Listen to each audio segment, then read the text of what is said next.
د پښتو هغه متل هم په دې ځای سمون خوري چې اوبه په ډانګ نه پیلیږي. نن الحمدلله موږ بیا یو ځای ناست یو، یو ځای ګرځو، او دا د هغې ورورولو برکت دی. نن مشکور یم د هغې ټولو ملګرو مشرانو چې په عوامي نیشنل پارټۍ کې شامل شو. هرکلی ورته وایم، مبارکباد ورته وایم، او انشاءالله ستاسو د ټولو په مخ کې به دا امید او تمه زه د سلطان لالا نه ساتم. انشاءالله زموږ چې کومه ورورولي جوړه ده، دا ورورولي به انشاءالله ټول عمري دا به زموږ ډېره بېکارتیا وي چې خدای مکه دا ورورولي د موږ نه بیا ګډه وډه شي. ډېر په ګران هم جوړه کړې ده، او انشاءالله دا ورورولي به ټول عمري موږ یو بل سره ساتو، بلکې انشاءالله موږ به خپلو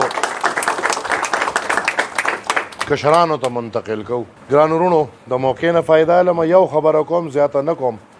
یو خوا وایي چې ځان فرعون جوړ کړی دی چې الیکشن او زه به هر ځای کې ګټم، او بل خوا نن سار خپل د پارټۍ ملګري عدالت ته لیږلي دي چې دا کم انتخابات روان دي دا د په څه طریقه وروستو شي یا د ختم شي. نو د دې نه پته لګي چې د انتخاباتو څه ماحول دی. موږ اول هم چې ډیلی که خدای شته سخت پې خفه وو، بیا چې اعلان وکړه وخت یې راته 20 ورځې زیات که، په دغې هم خوشحاله وو چې زموږ ته به نوره موقع میلو شي، نور محنت به وکړو، پښتنو له به لاړ شو، کلي کوڅو له به لاړ شو. د هغې وخت نه موږ ښه پوره فایده الو. خو موږ د دغې عدالت چې کوم نن فیصله راغلی ده هغې ته خراج تحسین پیش کوو. موږ د روز اول نه دا چغې وو چې هره اداره د په خپل دایره اختیار کې دننه کار کوي، او هغه کو هره اداره ده هغه د پکار دی چې د خپل دایره اختیار دننه خپل کار کوي. نن موږ چې کومه فیصله راغلی ده هغې ته خیر مقدم کوو. دا اختیار د سپیکر دی، سپیکر د استعفاګانې منظوري کړي دي، یا خو دا ممبران ووایي چې موږ استعفا نه ده ورکړې، او دې وایي بیا هم یو خبره ده. خو یو سړی استعفا ورکړې ده دا هم نشي ویلی چې نه مې ده ورکړې، نو بیا څنګه فیصله واپس کې. انشاءالله نن دا آخري د هغې کوشش و، دا کوشش هم واپس شو. موږ به دا 20 ورځې اوس زموږ باقي پاتې ښه خپل کیمپین، خپل منت زاري، پښتنو له ورتګ جرګې مرکې دا به نور هم تیزو، او انشاءالله دا د څه نه چې یریږي دا انقلاب انشاءالله په اشنغر خو کم سے کم راغلی دی، خو انشاءالله مردان او پېښور به هم انشاءالله پی ډي ایم او اتحادي حکومتونه ګټي. په 14 تاریخ به پښتنو یو داسې پښتو یو داسې انقلاب کوو. دا خدای شته ماته د مشر ورور ویلو چې ته هر ځای کې دا خبره کوه چې بھئی موږ کې به ډېرې کوتاهۍ، موږ کې به ډېرې کمزورۍ، 100% نه شو پوره کېدی، خو کم سے کم کو هر څه یو ستاسو د دې خاورې بچي یو، د دې اشنغر بچي یو، د دې رزړو کلي سره هم 100 قسمه ناتې دي.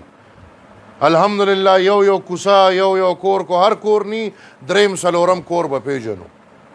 ما ته چې مقابلې ته څوک ولاړ دی استاسو کلي کوڅې پیژني، استاسو علاقه پیژني، هغه له خدا دې علاقې ورله مثال ممبر ورکه، اگر د ممبر د عزت ساتلو دپاره د علاقې ته راغلی دی نه، تش جلسې له راغې خپل غرض له براته د هغې نه پس د پښتنو چېرته لیدلی نه دی.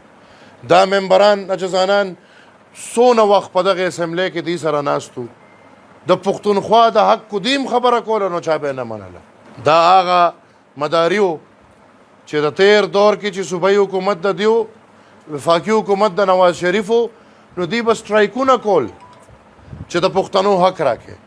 خو چې کله حکومت د عمران مداري راغی هلته 3.5 کاله عمران راغلی دی، د پښتنو په خاوره ودرېدلی دی او باقاعده اعلان یې کړی دی چې پښتنو تاسو له زه خپل حق نه در کوم، او دا وزیر اعلی او دا نور به شاته ناستو او لاسونه به یې ورته پړقول.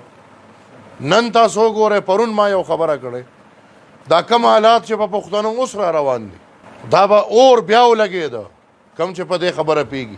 نن سوات، باجوړ، وزیرستان، هغه ټول ځایونه بیا د اور د لاندې دي.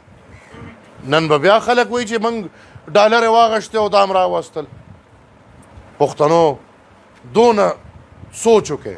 ما د نن نه 4-5 میاشتې مخکې دا چغې والې چې دا کومه جرګه د پېښور د لارې طالبانو سره روانه ده، د کم مشري چې جنرال فیض حمید کوله، او د دې حکومت نه ورله امپورټډ د کراچۍ نه یو بیرسټر راوسته او هغه له دا ذمواري ورکړه چې دا جرګې دي وکړي، او د پی ټي آی د جنډې د لاندې هغه رابطې کړي دي. د پی ټي آی وزیر دی نن د پی ټی آی نور خلک دینه منکر دي.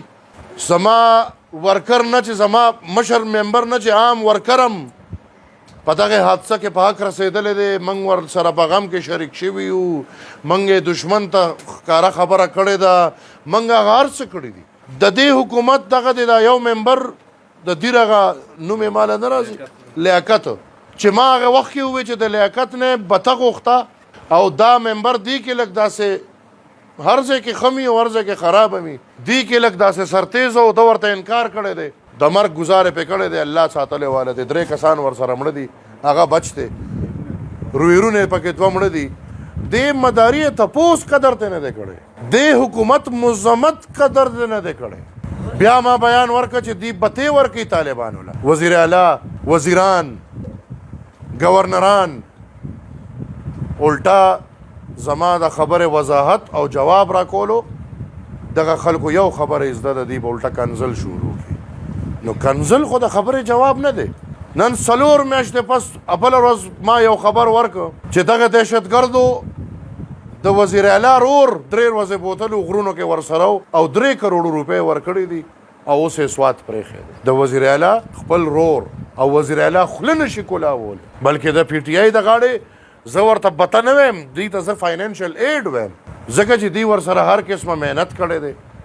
یاد ساتئ پښتنو عمران نیازي هم هغه سړی و چې زما په خاوره ودرېدو وي طالبانو له دفتر یې ورکړې د طالبانو وجود تسلیم کې. نو که طالب علم دی زما هغې دفتر نه په سکول او په مدرسه کې سبق وی. نور کو دغه دهشتګرد یادی زه پخوا هم لګیا وم اوس هم لګیا یم. سبا به هم دا ویم دا د دې قام دشمنان دي. دی ټیک شوه عوامي نیشنل پارټي چونکې د خپلې خاورې وکالت کوي. دشمن هم دا وایي چې د دې خاورې مالک په سیاست کې عوامي نیشنل پارټي ده. نو چې دشمن کله په خاورې حمله کوي نو په عوامي نیشنل پارټي به کوي. موږ ورته نن هم تیار یو پرون هم تیار یو سبا هم ورته تیار یو. موږ د خاورې مالکت چاته نشو پرېښودی. خدا حملې چې شوي دي نو په دې اے پی ایس کې چې دا 3.5 ماشومان یا د دې نه زیات ماشومان شهیدان شو دا ټول ولې د عوامي نیشنل پارټۍ رجسټرډ ورکرانو. دا په مینا بازار کې چې زمونږ میندې خویندې په سوونو په تعداد شهیدانې شوې دغه ولې ټولې د عوامي نیشنل پارټۍ ورکرانې وې. دا په لکو دا په زرګاو پولیس چې شهید شو دا ولې د عوامي نیشنل پارټۍ دي. دا فورسز چې د دنیا شهیدان شو. ګرانو وروڼو اور چې په یو ځای ولګي نو اور بیا دې ته نه ګوري چې دا فلانکې دی په ده ورځم او دا ډنګرې دی په ده نه ورځم.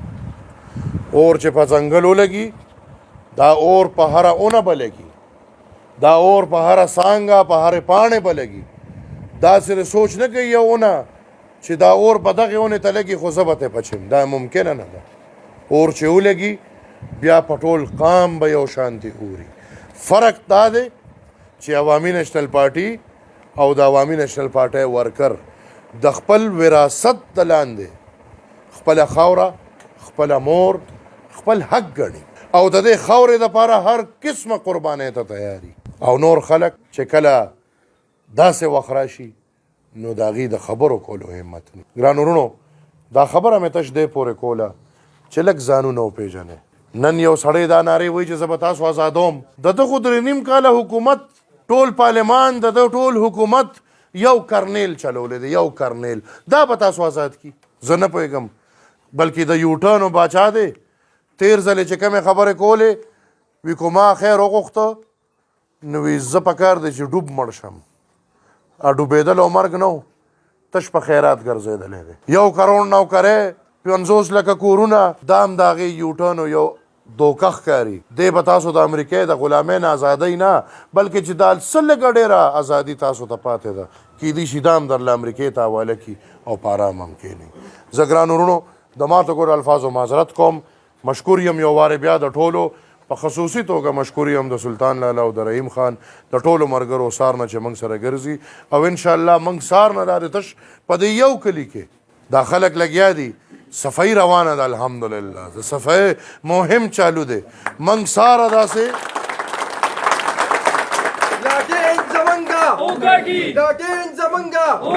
دا هغه آفټر افیکټس دي آفټر شاکس دي د رحیم خان او د سلطان خان د ټول خاندان شمولیت دا د هغې ملګرو نن سار نه موږ تش په رزړو کې ګرځو او دی پروګرامونه کم کړي دي او لنډ کړي دي او هر قسمه چې کوشش وکړو خو هغه دونه یو داسې یو ماحول دی چې هغه د سار نه ماسخوتنه پورې په دې یو کلي کې دا ټوله حلقه په سر پرته ده موږ تش نن په رزړو کې ګرځو کیمپین نم ټایم وکړو سلطان خان وی چې دا ډېر ضروري دي ټایم هم وکړو انشاءالله ګرانو وروڼو یو وارې بیا ویم چې زه پلار مې جمدی دی نیکه او کر نیکم په حق رسېدلي دي سلطان خان د خدای لري چیف صاحب جمدی دی مشران په حق رسېدلي دي انشاءالله موږ د خپلو مشرانو سره دې ځل دا لوس کړی دی موږ کشرانو چې انشاءالله موږ به ټول عمر دا ورولي او د یو بل ښه په حیا او په عزت به انشاءالله موږ